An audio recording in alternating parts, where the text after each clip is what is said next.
মুরব্বি মুরব্বি মুরব্বি মুরব্বি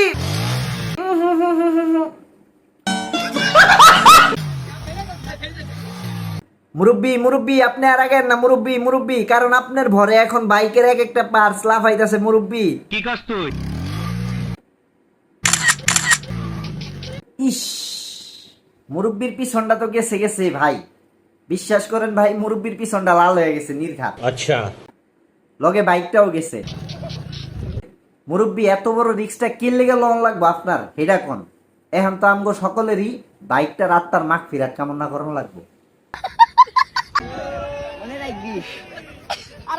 মুরব্বি, আশা করি আজকের এই ঘটনার পর থেকে আপনি আর কোনোদিন আপনার এত সুন্দর পাতলা স্লিম বডি নিয়ে কখনো বাইক চালাতে আসবেন না। তুমি সেনাবাহিনী হও বা বিমান বাহিনী।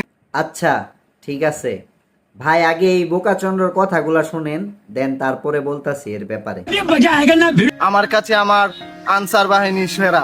বলছিলাম ভাই, তোর মতন একজন গরুর কাছে যদি আনসার বাহিনী সেরা হয়, তাহলে বোঝ আমাদের মতন পাবলিকের কাছে সেনাবাহিনী কতটা সেরা এবং গুরুত্বপূর্ণ ভালোবাসার লোক। আর হ্যাঁ, কালকে তো তোর সেরা প্রাণপ্রিয় অভিভাবক গুলো আসছিল, তাও কি আবার দল বেঁধে, কি তাই না? কি কাজ তুই? আরে হ্যাঁ ডিপজল কাকু, শুধু তাই না, তার প্রাণপ্রিয় অভিভাবকরা যখন দল বেঁধে আসে তখন আমাদের সেনাবাহিনী ভাইরা এবং স্টুডেন্টরা মিলে, শীতের দিন আসছে তো তাই একটু পিছনটা গরম করে দেয়। আমি বিশ্বাস করি না। আপনি তাহলে বিশ্বাস করতেছেন না? বাই দা ওয়ে, এর থেকে বড় ধামাকা নিয়ে আসতেছি, দাঁড়ান। না না প্লিজ সেনাবাহিনী ভাইয়ের আমার, ওনাদেরকে ক্ষমা করেন না প্লিজ, কারণ আমরা আপনাদের সেই টচে জেতার পর ব্যাটিং করাগুলো দেখতে চাই আবারও। হ্যালো বন্ধুরা, আজকের মতন এখানে বিদায় নিচ্ছি, আবার দেখা হচ্ছে নেক্সট কোনো ভিডিওতে। খোদা হাফেজ।